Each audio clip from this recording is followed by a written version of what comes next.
अति क्रूर। दोस्तों, आपने इसके पिछले भाग में पढ़ा कि अति क्रूर के गुस्सा होकर चले जाने से कपालफोड़ बहुत दुखी हो जाता है। वो राजमहल पहुंचता है, परंतु महल में उससे पहले ही गजोक राजा की हत्या कर देता है, न्यायप्रिय की, और उसका इल्जाम कपालफोड़ पर लगा दिया जाता है। जब अति क्रूर ये सुनता है तो वो दुखी होता है और अब खुद को जलती हुई चिता में अपना सुबह हो जाता है, परंतु वह मरता नहीं है। वहाँ उसको मिलते हैं शमशान भूमियों के प्रभु मसान राज। वो उसे बताते हैं कि उसके पिता कपालफोड़ ने हत्या नहीं की है और उन्हें षड्यंत्र फंसाया गया है, और वो उसे गुरु काल कोपड़ा के पास भेजते हैं शक्तिशाली बनने के लिए। तिकरू बहुत वहाँ पे ध्यान से शिक्षा ग्रहण करता है और अपने को शक्तिशाली बनाता है, और बाद में कपालफोड़ के पास पहुंचता है, जो कि उसे बताते हैं कि दंताक के जरिए ही गजों की हत्या की जा सकती है, और दंताक है तिलसिम ओलंपाक में। तो अतिक्रू पहुंच जाता है तिलसिम ओलंपाक में। अब उसके आगे बेचारी श्वेता यह बर्तन देखकर बुरी तरह सहम गई थी। यह क्या हुआ मेरे दोनों चाचाओं को? भिड़ गए दोनों जान के दुश्मन। अतिकुरु के बाहुल के बल के आगे नहीं टिक सकता तू। भोकाल देश का सबसे शक्तिशाली पुरुष है। उछाल फेंका अतिकुरु ने भोकाल को। हा हा हा। नहीं भोकाल चाचा, उफ। दो महाबलियों की टक्कर थी वह। उसके खड़े होते ही अतिकुरु का प्रचंड घूंसा टकराया चेहरे पर। अतिक्रूर के बल का स्वाद चख रहा था भोकाल। भोकाल तुझे रसातल में मिला दूंगा। अतिक्रूर की शक्ति के आगे लड़खड़ाते भोकाल के दिमाग में कौंधा एक विचार। आलोप अतिक्रूर से टक्कर नहीं ले सकता, किंतु भोकाल के सामने यह चींटी साबित होगा। और वह बन गया भोकाल। भोकाल। और अब वह तलवार लिए खड़ा था अतिक्रूर के सामने। अतिक्रूर, तेरा समय पूरा हो गया है। अतिक्रूर के भी हाथ लग गया एक हथियार। हा हा हा। क्यों, कांटे चिप गए? उफ। किंतु अगले ही क्षण देख, पेड़ पौधों से यह शक्तिशाली तलवार का क्या सामना।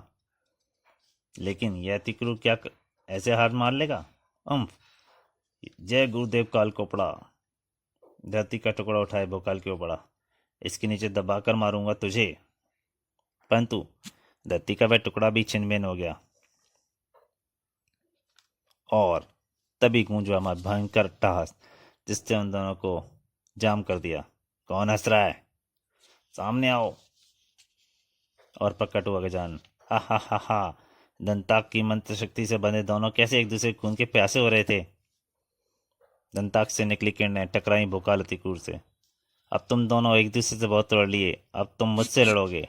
हा हा हा। और जब दोनों को वाकई होश आया, मित्र मैं शर्मिंदा हूं मैं तुमसे लड़ा। दोस्त, गलती मेरी भी थी, किंतु अभी तो हमें इस दैत्य से दंताक प्राप्त करना है। दोनों गजानन पर टूट पड़े। दंताक की शक्ति से तुम शीघ्र ही परिचित हो जाओगे। अतिक्रूर जैसे बलवान और भोकाल जैसे शक्तिमान को उछाल फेंका दंताक ने। हा हा हा। अतिक्रूर ने वापस गजानन पर छलांग लगा दी, किंतु वह टकराया दंताक से। फलस्वरूप वह अटक गया कंटीली झाड़ियों में। उफ, इन कांटों में उलझ गया। और भोकाल पर किया उसने अपनी भयंकारी सूंड का प्रहार। पल भर को भोकाल लड़खड़ाया और छप्पा। उफ। उठा लिया गजानन ने विध्वंसक दंताक। चीख उबल पड़ी अतिक्रूर की श्वेता के मुंह से। अतिक्रूर और श्वेता के मुंह से। नहीं। उसने दंताक गजोग ने दंताक भोकाल पर खींच मारा था। दंताक जा घुसा भोकाल के पेट में। अतिक्रूर क्रोध से पागल हो उठा। उफ, मेरे दोस्त को मार दिया तूने। और धाड़ धाड़। अतिक्रूर अपने नाम के अनुरूप अतिक्रूर बन गया था। नीच, तूने भोकाल को मार दिया। बेदम हो गया गजानन अतिक्रूर के इस विध्वंसक रूप के सामने। नहीं, मेरे सींग ना तोड़ो, मैं मर जाऊंगा। जरूर तोड़ूंगा दोस्त की हत्या का बदला जो लेना है तुझसे। चीख उठा गजानन। नहीं, वह बच सकता है। कैसे? हाथ रुक गया अतिक्रूर के। गजानन भोकाल के उपचार में लग गया। तुम इसके पेट से दंताक बाहर निकालो। गजानन ने अपना टूटा हुआ दांत उठाया और उसे घिसने लगा। मत संजीवनी की ये पत्तियां मेरे दांत को लेप, इसके जख्म भर देगा। लेप तैयार करके वह भोकाल के जख्म पर लगाया। कुछ ही देर में इसे होश आ जाएगा। मेरे भोकाल चाचा। लेकिन वह कुछ देर कई युगों के समान बीती उनकी। और आह, इसे होश आ रहा है। उठो चाचा उठो। हाँ, और तुम बच गए समझो। अगले ही पल वह उठ खड़ा हुआ। कहाँ है गजानन? मैं तुझे अभी यमलोक पहुंचाता हूँ। नहीं भोकाल, रुको, मैं इसे अभिदान दे चुका हूँ। फिर अतिक्रूर ने उसे सारी घटना बता दी। अतः अब यहाँ से जितना दूर भाग सकते हो भाग जाओ। दोबारा कभी नजर मत आना। कभी नजर नहीं आऊंगा। हा हा हा। पथी लोग देश आमने सामने का राजा आगे पीछे। वाह, अतिक्रु की दंताक मिल गया। अब आएगा मजा खेल का। ढाल का राजा कचौड़ा। सुल्तान कहाँ है? जाने क्या कर रहा है वह तिलस्म में। सुल्तान में तिलस्म में प्रविष्ट होने के बाद एक लंबी सुरंग में चला जा रहा था। चलते चलते पगला गया मैं। यही रास्ता, ऐसी ही दीवारें, समझ में नहीं आता क्या करूं। चलूं या यहीं बैठ जाऊं। तभी अचानक, वाह, बंद हो गई सुरंग। बस अब चलना खत्म। हाँ, यह क्या है? यह कैसी मूर्त है? उसे दीवार पर कुछ दिखा। उसकी निगाहें कहीं जम गई और आए, यह तो हरकत में आने लगी। किंतु यह जीवित तो नहीं है। किसी कमजोर दिल वाले के चक्के छुड़ाने के लिए काफी था वह दृश्य। वह मूर्त दीवार से निकल सुल्तान की तरफ बढ़ी। भागूं, यह जीवित नहीं है। इस पर मेरा सम्मोहन नहीं चलेगा।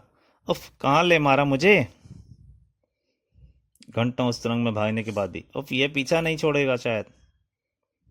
अब तो उसके कदम और सांसें उसका साथ देने को इनकार करने लगे। तभी सामने कुछ देख उसका चेहरा खिल उठा। वाह, अग्निकुंड। यह पहलवान इस अग्निकुंड में प्रवेश नहीं कर पाएगा। पल भर में शैतान उस धधकती ज्वाला में समा गया। वाह, वाकई ये शैतान अग्नि के पार पहुंचकर रुक गया। अग्नि पास पहुंचकर सुल्तान का शक्ति का असर क्यों नहीं हुआ, अग्नि का असर क्यों नहीं हुआ, जानने के लिए पढ़े सुल्तान।